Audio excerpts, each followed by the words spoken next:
Welcome to legal awareness web series. Peaceful Lakshadweep islands में हंगामा बरपा है, प्रोटेस्ट हो रही हैं। नए एडमिनिस्ट्रेटर साहब आए हैं गुजरात से।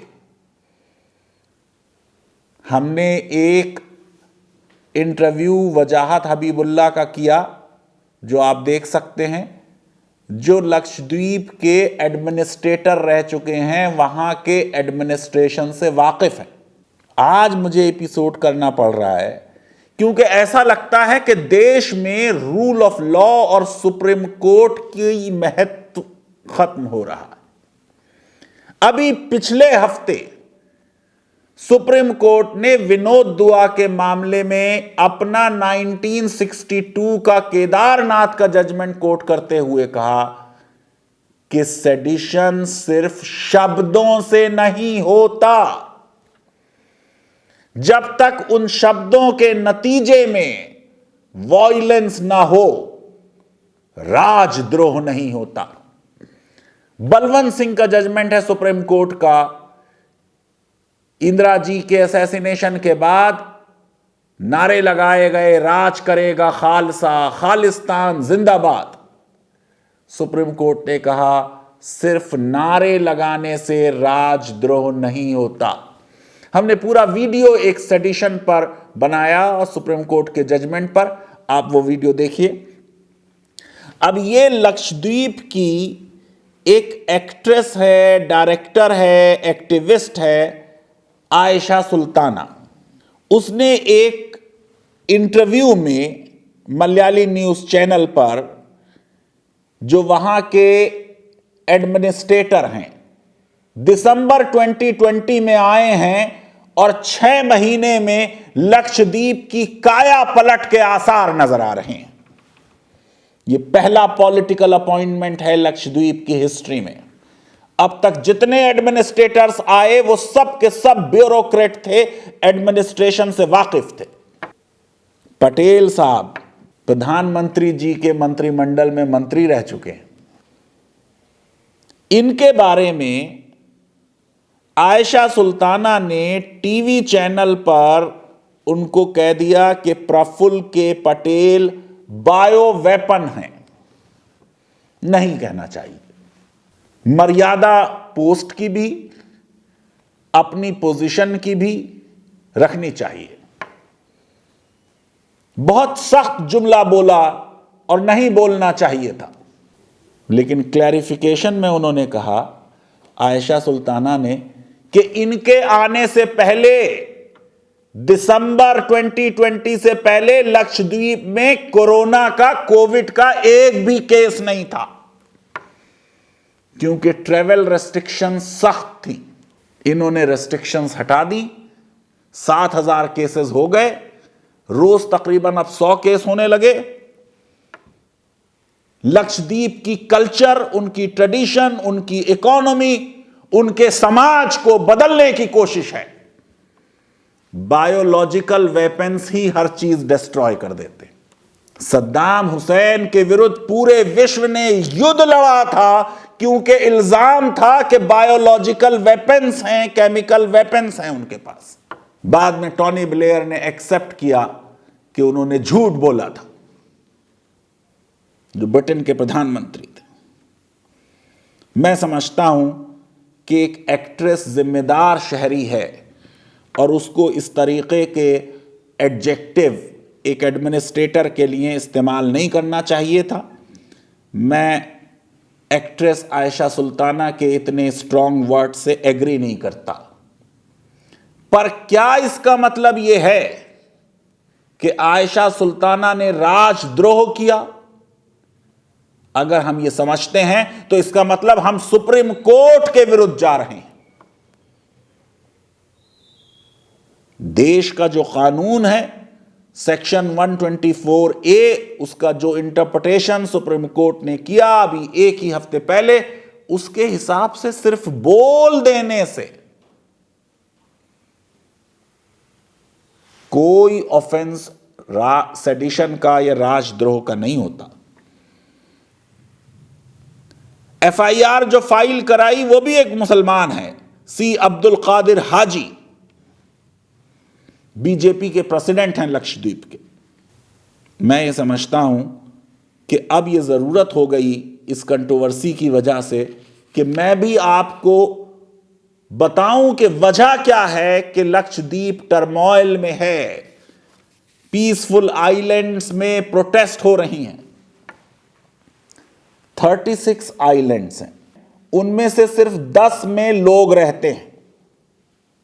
एक 32 स्क्वायर किलोमीटर एरिया जो सी में है उसमें यह है। 200 kilometre off the south western coast of Indian peninsula, 65,000 total आबादी, 96% इसमें मुसलमान हैं। शायद यही सबसे बड़ी वजह है इस इशू की। कई रेगुलेशंस एडमिनिस्ट्रेटर साहब ने प्रपोज की हैं। लीगल अवेयरनेस वेब सीरीज के व्यूअर्स जानते हैं कि आर्टिकल 13 में जो लॉ की डेफिनेशन है उसमें रेगुलेशन भी लॉ है, इसलिए ये रेगुलेशंस लॉ हैं। अल्कोहल बैन की बात पहले कर लेते हैं। जो वहां की सोशल और कल्चरल ट्रेडिशन है उसमें सिवाय एक आइलैंड के अल्कोहल अलाउड नहीं है। उस आइलैंड में रिजॉर्ट में अलाउड है। अब प्रपोजल यह है कि सब जगह अलाउ की जाए। एक प्रश्न मेरे दिमाग में आता है, गुजरात का आदमी जो मंत्री रह चुका है अपने राज्य में तो प्रोहिबिशन हटवा नहीं पाया, उसके बारे में तो कभी नहीं बोले। लक्षद्वीप में जाके प्रोहिबिशन हटवा रहे हैं। वैसे मेरी अपनी जाती राय के हिसाब से प्रोहिबिशन अच्छी चीज नहीं है। जबरदस्ती लोगों को शराब पीने से नहीं रोका जा सकता, लेकिन अगर वहां यह ट्रेडिशन रही है तो इस ट्रेडिशन का सम्मान होना चाहिए। जैसे मैंने आपको बताया, बंगाराम आइलैंड है, उसके रिजॉर्ट्स में शराब सर्व होती है, बाकी जगह नहीं होती। एक गुजराती जो ऐसी स्टेट से आता है जहां दशकों से प्रोहिबिशन है, उसने लक्षद्वीप में जाकर प्रोहिबिशन हटाने का प्रपोजल दिया। दूसरा प्रपोजल यह है कि बीफ बैन किया जाए। कोई अगर बीफ को लाता है, बेचता है, ट्रांसपोर्ट करता है तो उसके लिए 10 साल की सजा, डायरेक्टली करे, इनडायरेक्टली करे, सेल करे, ट्रांसपोर्ट करे, ऑफर टू सेल करे, बाई करे बीफ या beef product in any form. देश के ज्यादातर राज्यों में बीफ बैन लॉज आज से नहीं है, दशकों से। यह बात अलग है कि एक पॉलिटिकल पार्टी जो बीफ बैन को मुद्दा बनाती रही, वो गोवा में और नॉर्थ ईस्ट में इलेक्शन में यह प्रॉमिस करती है कि अगर आप हमको चुनाव जिताएं तो बहुत बढ़िया वाला बीफ आपको देंगे। यह भी समझने की बात है कि अंग्रेजी जबान में बीफ शब्द बफेलो मीट के लिए भी इस्तेमाल होता है और काऊ मीट के लिए भी इस्तेमाल होता है। लक्षद्वीप में न गाय हैं इंडिजिनस, न भैंसें हैं, न बकरियां हैं, न ग्रास है। अगर इसको रोकना है तो आसानी से रोका जा सकता है, लेकिन क्या हमने पूरे देश में रोक दिया? बीजेपी की सरकार तो गोवा में बहुत जमाने से है। बीफ लॉ गोवा में क्यों ना लाया जाए? और अगर गोवा में नहीं आ सकता तो फिर लक्षद्वीप में उसकी इतनी शदीद जरूरत क्यों है? प्रपोजल है कि साहब सड़कों को चौड़ा किया जाए। दरअसल ये जो एक डेवलपमेंट का फ्लॉड मॉडल है जिसमें कंक्रीट जंगल बना दिया जाए, सोशल पैरामीटर्स पर कुछ भी परफॉर्मेंस रहे, लेकिन बिजली आ जाए, सड़कें अच्छी हों, कॉरपोरेट्स के फायदे हों, इस मॉडल को तो इलाहाबाद हाई कोर्ट अभी कह चुकी है। Development development development empty word है। वहां चौड़ाई कितनी है आइलैंड्स की? 15 मीटर वाइडन की जाएंगी, रेलवे और इंफ्रास्ट्रक्चर प्रोजेक्ट्स आएंगे। लक्षद्वीप को वाइडनिंग ऑफ रोड्स की जरूरत नहीं है। जो उनका लार्जेस्ट आइलैंड है 4.9 स्क्वायर किलोमीटर। एक प्रपोजल यह है कि जिन लोगों के 2 से ज्यादा बच्चे हैं उनको डिस्क्वालीफाई कर दिया जाए विलेज काउंसिल इलेक्शन से। यकीनन इस तरह का लॉ देश के कई हिस्सों में है और उस लॉ की कॉन्स्टिट्यूशनैलिटी सुप्रीम कोर्ट अपहोल्ड कर चुकी। लेकिन जब लक्षद्वीप में यह लॉ आ रहा है तो इसमें एक वाइडर कंसल्टेशन कर ली जाए, एक कंसेंसस बना ली जाए। फर्टिलिटी रेट में लक्षद्वीप आगे है क्योंकि लिटरेसी में लक्षद्वीप आगे है। जो पूरे देश में फर्टिलिटी का रेट है उसको देखिए और लक्षद्वीप में जो फर्टिलिटी का रेट है उसको देखिए। सिर्फ पोलराइज करने से काम नहीं चलेगा, कोई फैक्ट्स एंड फिगर सामने होने चाहिए। अगर कोई एडमिनिस्ट्रेटिव चेंज आ रहा है, कोई अच्छा बड़ा वाइट पेपर इसमें ऑथेंटिक रिसर्च करके सामने आना चाहिए। घरों के बारे में अगर कोई अपने घर में एक्सटेंशन करना चाहे, उसके यहां कोई शादी हो रही है तो परमिशन लेनी पड़ेगी। 3 साल के लिए घर बनेंगे, यानी लोगों को एक लाइसेंस राज में लाया जा रहा है। सख्त पेनाल्टीज, 2 लाख की पेनल्टी, 20,000 रुपए की पर डे पेनल्टी। ये जितनी रेगुलेशंस हैं ये वहां के लोगों का traditional livelihood, land ownership, culture और फ्रजाइल इकोलॉजी ट्रॉपिकल आइलैंड्स की जो है उसको एडवर्सली इफेक्ट करेंगी। लक्षद्वीप के लिए मालदीवियन मॉडल सही नहीं है। मालदीव्स की अलग ज्योग्राफी है, लक्षद्वीप की अलग geography. Section 72 draft planning and development authority में अलाउ किया जा रहा है एडमिनिस्ट्रेटर को कि वो इविक्ट कर दें किसी भी आदमी को उसकी प्रॉपर्टी से। इविक्शन की एक लीगल प्रोसेस है, उस प्रोसेस से इविक्शन होना चाहिए। बहुत कम मुसलमान शेड्यूल्ड ट्राइब हैं, यहां पे शेड्यूल्ड ट्राइब्स हैं। SC ST एक्ट का जो प्रावधान है, जो शेड्यूल्ड ट्राइब्स के लिए देश के कानून में प्रोटेक्शन है,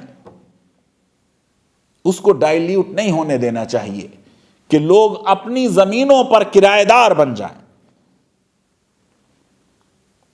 इलेक्टेड विलेज और डिस्ट्रिक्ट काउंसिल्स की जो ऑटोनॉमी है, हेल्थ के बारे में, एजुकेशन के बारे में, एग्रीकल्चर के बारे में, एनिमल हस्बेंड्री के बारे में, उसको डाइल्यूट नहीं होने देना चाहिए।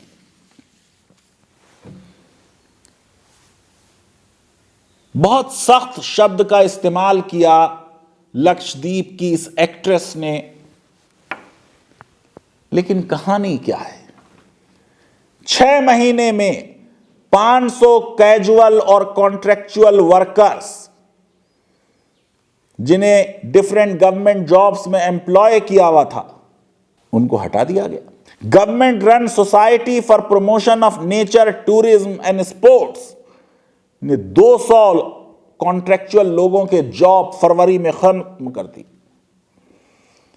लोगों के माइंड में यह डर आ गया है कि क्या बाहर वालों को ला के बसाया जाएगा, क्या बाहर वालों को नौकरियां दी जाएंगी, क्या कॉरपोरेट्स टूरिज्म इंडस्ट्री के आएंगे और बड़े बड़े रिजॉर्ट्स बनाएंगे। कितनी डेयरी फार्म बंद हो गई, कैटल्स ऑक्शन कर दिए गए, क्योंकि अब वो फिजिबल नहीं है उनको रखना। नॉन वेज खाना आंगनवाड़ी चाइल्ड केयर सेंटर्स में ना दिया जाए, मिड डे मील में दर्जनों आंगनवाड़ी बंद हो गए। टीवी पे हर समय एडवर्टाइजमेंट आता है, संडे हो या मंडे रोज खाओ अंडे। वैसे ही हमारे देश में जो प्रोटीन इंटेक्ट है लोगों का वो कम है। फिर वो जगह लक्षद्वीप जिसमें पूरे देश में क्राइम रेट सबसे कम है, उसके बारे में एक लॉ आ रहा है, prevention of anti social activities regulation 2021। दरअसल राइटिस्ट रिजीम्स का क्राइम कंट्रोल का जो मॉडल है वो मॉडल ही रिग्रेसिव है, वो लिबरल रिफॉर्म मॉडल नहीं है, वो कंट्रोल मॉडल है। जहां क्राइम होता नहीं वहां कहा जा रहा है कि डिटेंशन विदाउट ट्रायल होगा 1 साल तक। लोएस्ट क्राइम रेट है इंडिया में लक्षद्वीप में। इसलिए ऐसा लोगों को लगने लगा है कि क्या लक्षद्वीप में भी डिसेंट को सप्रेस करने की कोशिश की जा रही है। और वाकई में जो कांग्रेस के एमएलए थे, एमए अता, उन्होंने कवाराट्टी में जो कैपिटल है लक्षद्वीप की, वहां बैनर सीएए के खिलाफ लगा दिया और उनके ऊपर सीरियस चार्जेस लगाए जा रहे हैं। अब ये एक्ट्रेस का मामला सामने आया है। मैं समझता हूं कि ये जो एडमिनिस्ट्रेटर के प्रपोजल्स हैं ये केंद्र सरकार की होम मिनिस्ट्री के सामने गए हैं। होम मिनिस्ट्री इसमें जो लक्षद्वीप के पुराने एडमिनिस्ट्रेटर्स रहे हैं उनसे सलाह मशवरा करेगी। लक्षद्वीप की यूनिक इकोलॉजी को, डेमोग्राफी को, हिस्ट्री और ट्रेडिशंस को माइंड में रखते हुए केंद्र सरकार इसमें ऐसा फैसला करेगी जो वहां के लोगों को एक्सेप्टेबल होगा। मैं ये समझता हूं कि जबरदस्ती और गैर जरूरी तौर पर कानून बनाना अच्छी चीज नहीं है। यह भी सुनने में आया है कि एडमिनिस्ट्रेटर साहब कुछ कम ही लक्षद्वीप में रहते हैं। अगर वो ज्यादा समय लक्षद्वीप में बिताएं, लक्षद्वीप के बारे में पढ़ें, लोगों से मिलें, तो खुद एडमिनिस्ट्रेटर साहब का भी व्यू इस मैटर में बदल सकता है। और यह भी बात मैं एक बार फिर से कहूंगा कि हमारे सेलिब्रिटीज को और आयशा सुल्ताना को इस तरीके के शब्द जो उन्होंने इस्तेमाल किए पटेल साहब के लिए नहीं करने चाहिए। हमको शब्दों के इस्तेमाल में हमेशा जो बाउंड्रीज हैं और सीमाएं हैं उनको लादना नहीं चाहिए। लीगल अवेयरनेस वेब सीरीज अगर आपको पसंद आती है तो मेरी रिक्वेस्ट है कि हमारे इस वीडियो को वाइडली शेयर करें, हमारे चैनल को सब्सक्राइब करें और बेल आइकन और लाइक जरूर क्लिक करें। बहुत बहुत शुक्रिया, धन्यवाद, थैंक यू वेरी मच।